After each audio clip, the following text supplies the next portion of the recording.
which is this guy right here. And yeah, this one. It's a lot of it is just kind of what was expected, what kind of what I thought about. Some not. And again, I don't know if there's any working.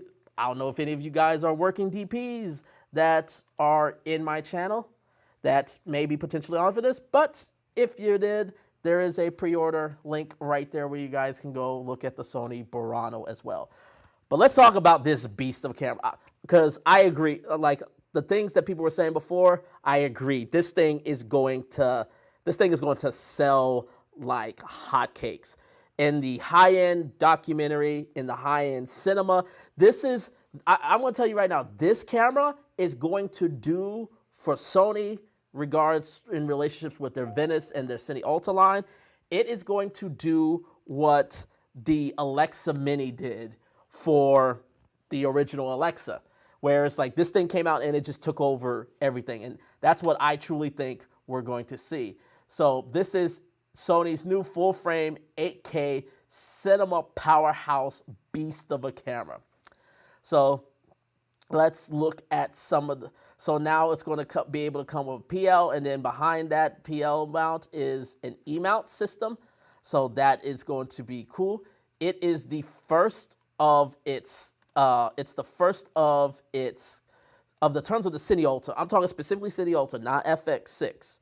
And you'll see it, as I mentioned before, when you're looking at this, this seems to be the hybrid, the child of the FX line and the CineAlta line. This is the first one of the CineAlta line that actually has face detection autofocus. So available with Sony E-mount lenses, the Burano camera's autofocus option includes fast hybrid AF, phase detection autofocus, contrast detection autofocus, and human eye AF for accuracy capture and fast moving subjects, even when you're operating alone. So yeah, documentaries, this is going to be big. Image stabilization. A feature unique to Burano is its in-camera image stabilization for both E and PL mount lenses. A first in digital cine style, the new PL lenses featured provide 3-axis pitch, yaw, roll stabilization.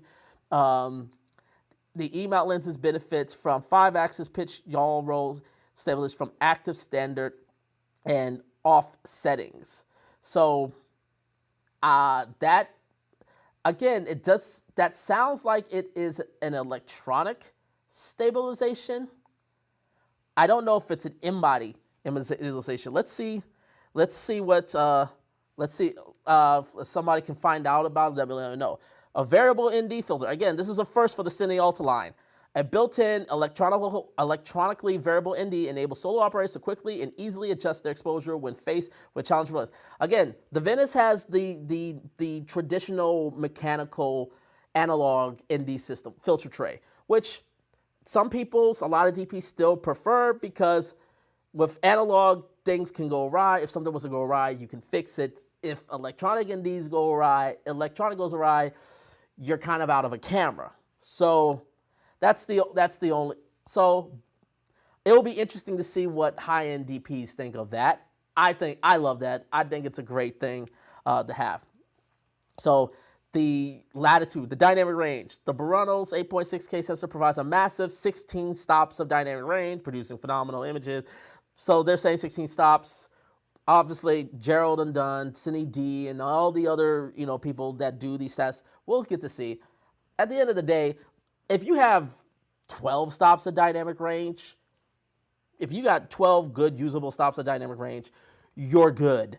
Like 16 stuff, it's like that's nice sweetness on tops.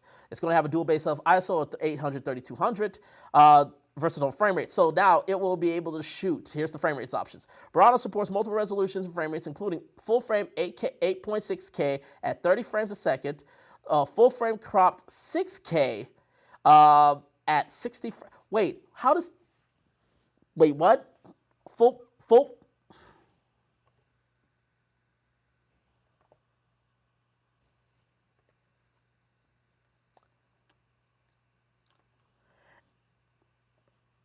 Am I the only one confused by that wording? Full frame cropped set. It's a full frame camera. How is it a full frame camera and then it's cropped? That doesn't make sense to me. Maybe the only thing okay, you know what? I'm overthinking this. Maybe they're talking about a full frame. It's still full frame, but it's the 2:1 aspect ratio. That's probably what they're talking about. Slow thought, but it's weirdly worded. That's all I gotta say. It's weirdly worded, but I'm assuming they're talking about 2:1 aspect ratio. So if you do 6K, 2:1, you can shoot 6K up to 60 frames per second. Super 35, 5.8K, and Super 35 4K you can do at 120 frames a second. So in Super 35 mode, you can do 128 frames a second. Looks like you can't do 120 frames per second in the full frame mode. So there's that. There's multiple codec support. So it's support from resolutions ranging from HD to 8.6K enables Burano to obtain the highest quality image for all your productions. Supported internal recording formats, including the new XAVC-H, which uses high efficient, which it basically uses H.265. So AVC-H is H.265, so it's a much more compressed, so gives you much more smaller files for your 8K files. You can use the XONC, which is their high-end, their industry codec, their built industry codec LT. So this is their compressed version of that for stunning raw images with efficient storage, and both XAVC-I and XAVC-L for UHD4. So it looks like you will be able to shoot raw internally. If I'm understanding this correctly, you'll be able to shoot raw internally. We'll find out in just a second. Ideal for most advantages: XON, external internal range, original camera negatives.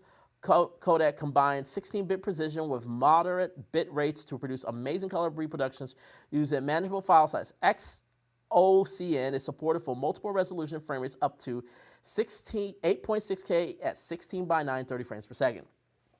All right. So the Burano has dual card slots, will support CF Express Type B. So they're not moving. So they're moving away from terms. They've always been not in the CF Express Type A for their CineAlta line. They've been using their own sort of media. But in terms of like the FX lines, they're moving away from CF Express Type A. They're going to CF Express Type B, which is the more universal codec. Makes sense. It gives you way more bang for your buck. So that's definitely it. It incorporates an SD card slot. My guess it's just for proxies. Interface grade, compact, Lifeform. Yeah. So that's basically the breakdown of that. Yeah.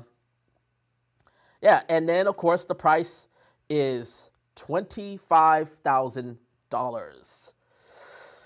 Yeah, I know if Simon was here, in terms of the ordinary filmmaker, it would not, this is definitely not necessarily, something in the price range.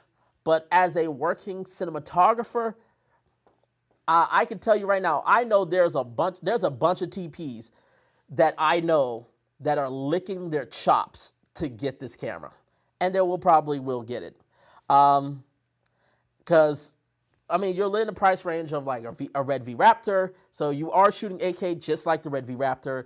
You're not getting the same frame rates options, but you are getting supposedly better latitude performance.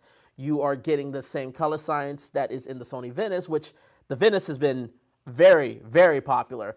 And you're getting Sony's phase detection autofocus. You're getting built-in NDs, which you gotta go all the way up to the bigger Red Raptor. You gotta go up to the bigger Red Raptor. I think it's the Ranger, Red Raptor, whatever the big red camera is. You gotta go up to that one before you get to built-in NDs. This has NDs built right in it. It's electronic. It's designed for it. This thing is going to sell like gangbusters.